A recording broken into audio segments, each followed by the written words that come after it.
Of Downing Street, that assembly of ghouls and defunct regimes of the warm November wind, our absurd paupers' memories outside London, it is all geometry, a euphemism for civil war.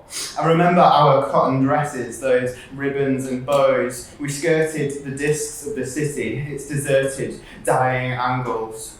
We were wearing flags and pretty flowers, but our memories at several intersections, they opened into vast arched domes of that other life. Its obnoxious circles of relics and animal love, the horrific quantity of force we will need to continue even to live. When you meet a Tory on the street, cut his throat. It will bring out the best of you. It is as simple as music or drunken speech. There will be flashes of obsolete light. You will notice the weather only when it starts to die. For rest in peace, say, fuck the police. And then there's some poems there from a long work that I've got that was sort of beginning in response to trial. I was involved with some turfs, which was fun. And there's lots of different sections, and it's a long thing. So I'll read a few of the lyrics in the middle, and then a long, unfinished rant at the end. 6. Now song evacuates the throat, hush. An order speaks to designate the caption. A memory come back to you of glottal breaks in day's alignment. Work now, play and make the body speech. This vocal right to reduce the flesh to say or not to do. Here live a false recall to make a statement out of gaps. As if to chant against a sentence, the discursive limit is blunt force, and don't forget the total dogma whistle plaintive. There, right in here's apparent. Lips stuck to pitch, the public baiting of the question feathered to return as glossy jurisprudence. Speak up to no good men, especially yourself. Induced from several episodes to make the case, an enthymeme filled in by hunger or desire. These things we do or don't, what presses or suppresses till the answer says itself, I'm here, I'm still. 7. Brink purview, in your lane stead breath's implicature, ahem, work tirelessly to make justice just the wrong thing done by the right people. It suggests a certain infrastructure, the self as bounded by its own claustrophobia, the limit no relation, to fight for scraps to claim dominion, this arena whose high walls beg the question of outside. Between unequal forces, right elides the difference. What you do in the privacy of your own skin is everyone's concern. Keep the violence to the bedroom, keep your head buried in the inguinal canal. The gathering content fleshes out the wish which supervenes upon the need, brings all necessity to condensed breath distance, the entanglement of head and hand with earth and acrid air, contracted failure's repetition into learning. The jurist's diction to capture acts between persons, denuded of a frame or else subsumed without reminder. You may speak freely now. 8. Freakspiel. You can take some of this argument and shift it so that it fits any lucid curve. Demography's capacity so vast as to be meaningless. People can be anything you want them to be. And yet you do not act entirely in purpose's domain. Everything happens so fast, and that's a fair excuse. Instinct rushes in to claim a real base. You become one in the court of no appeal, that is, the eyes of strangers, which provide the ground to test the inside out. De facto tissue makes speech act strangely, sucked into the labour of wrong nature, the conspiracy of intention. This is only how you map the contours of desire, not how you destroy the conditions of its stunted possibility. Each isolated end betrays a longing for the present. We change how we change ourselves. 9. In keeping with tonight, this is a niner, which Tom is going to do more of, which is 9 lines, and every line is 9 syllables, and then 3, there's 9. Desperate cadence shocker in lymph-sounded fortune for coarse aggregate to bolster dictum boasts majesty. Intention lingers intonation, judgment's aura around the words as if the words themselves could matter, germ in friction with itself until emerged as now so definite proves the facts in heliophobic evidence. Born already named, the truth checks out the tiny space in which to harbour fantasies of discommunion in common against the formal shrug, pulse tugged along, tongue lolled forever. Divest peculiarity of meaning, sanction anything given, true neutral conscience lends the final blow to what appeared to have been said. Swift assembly in memorial guise or in preparation for a deep breath, and must we mean what we do, whatever ugly imperative scams us into articulacy? Spit it out, speak back, or exercise your freedom to misunderstand like dumbfound loophole or last gasp claim to hurt unfounded exhausts commission. And then this final part is unfinished, big and unwieldy and horrible. So my friend Googled me for some reason and was like sent me this picture back, and it's from like some turf website where there's just a picture of my face and it just says deluded fantasist underneath. So this is a deluded fantasy in one untrustworthy part.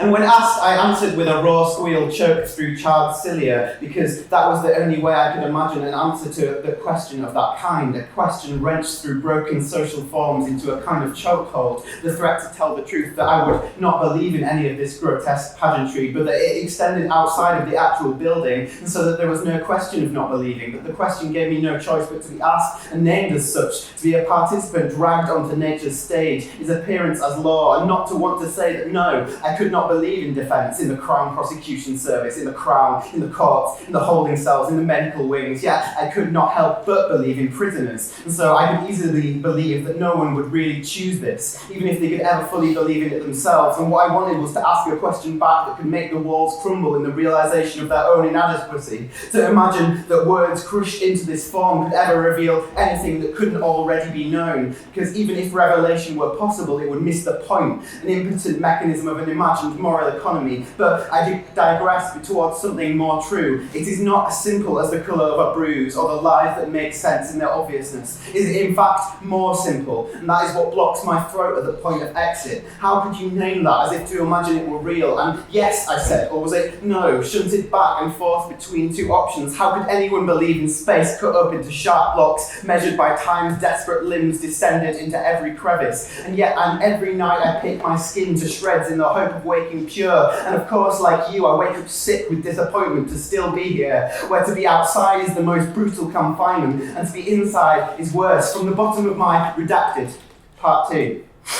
Full wardrobed in paranoid dysphoria, this is not about me, a genital open secret splayed across the gaudy CCTV screens. Everything else is what is hidden from view, because we are not really abstract, barely real most of the time, but forget that clock knowledge, make your head get bashed back in. It can take 2 or 3 or 1 to fuck or kill or both, but not none, there's at least that. Eyes touch nature for a second, magnified by the lenses rested on the nose, give up. Again, as if it relies on sight, like you can hear my chromosomes in my throat. Sometimes this terrible prefix can mean nothing at all at best, or in the worst times it just describes a location, against or above or beside or between or through or under or within or surrounding, but wherever it is barren and the infrastructure is terrible and there is absolutely nowhere to piss. We are all ugly and beautiful under capital's floodlights, as even squalid rooms become open markets, improperly economic, wrongly natural. I can still see the outlines where I was. Were you there before? Having disembodied the concept of privacy before what? A list of conditions is never quite a list of demands, but a list of demands is an empty form. You could express every sentiment at the same time, it would be true. Critique rests upon its object, defines its contours before it learns the light is wrong. It doesn't show the underside. The test flesh for theory's malpractice, always real tissue, usually not white, never malleable enough. Effluents and nitrates for the soil. The kitchen is a public toilet in a shopping centre. Rights are wrong. The carbon footprint of your entire colon. In a document somewhere, there is a word that we can say until it is never right again, but that doesn't change the fact that it is like this. All my friends want to die, to which the short answer is, who cares, so do mine, but the long answer would be too wrong to say. Its grammar would barb wire the lips, wrong because it never could be right, waiting forever in the generation identity clinic. This is not about anything, it's about everything. A shit double of myself. About can be an approximation, irony on the predicate. A girl's got to eat. I mean, that's obvious. A demand requires some kind of recognition, not only from its object, but of the world as a place which could be lived in. Sick of survival. Socialization is a process that makes common things rented to your person until such time as they can be bought or repossessed by nature between you and me. A bird curtain plus dots. Try not to speak in the natural language, a slogan brought into its other where you implode, stupid black hole abdomen. I don't want to keep making each other like this. I don't want to like having to make each other live. Safety in none. Solidarity descended across the network. The privates is the political. Made me winged or other, paraphrase doing, made it be someone, not me. The product of wrong. External diseconomy makes you think that this is fine. The costs are faced by those who can't be counted, steadily losing composition. Class and body spit at each other and at themselves, trapped inside for days. Utterly negated chest, unity's device. A cyclical crisis you live through every day, you and the rest of us. Fuck bathos. Fuck pathos. And maybe let's get rid of the idea of beginning, of the ending stuck in the beginning, of the necessity of a beginning for any ending, that everyone knows the straw man is just pretending to be a real woman, or perhaps more generally, that is a treatable pathological response to the trauma of being made of straw at all, which is fair enough really, it's already so easy to catch fire. Quote, surely there is a violent young man lurking inside us somewhere, end quote. Tell me what you want from this. Will this give you what you need? Of course not. What I need is what I want, which is for there to be no more need, or no need not met, or no need not pressed upon you until you want it so badly that nothing will satisfy it. This is beyond one person's body. Call me idealistic, but I never wanted to transition so much as I needed the immediate communization, which is the only possible premise for bodily autonomy. Impasse agonism. There is a violent young man that takes on the appearance of a relation between things, between living things or things that are dead or things that never were alive to begin with. There is a relation that takes on the appearance of a violent young man. There is a man whose relation to the world is mediated through the violence of necessity, gender aporia. Show your doctor the pathway. Whoever we are always includes an enemy, and this is the first principle. The antinoun could never be the content of the struggle, but the form it has to take. Make your body completely untrue. That which sets in motion, impels, or provokes was itself made motile in the course of a world coerced into movement by nature pretending to be life. So are you.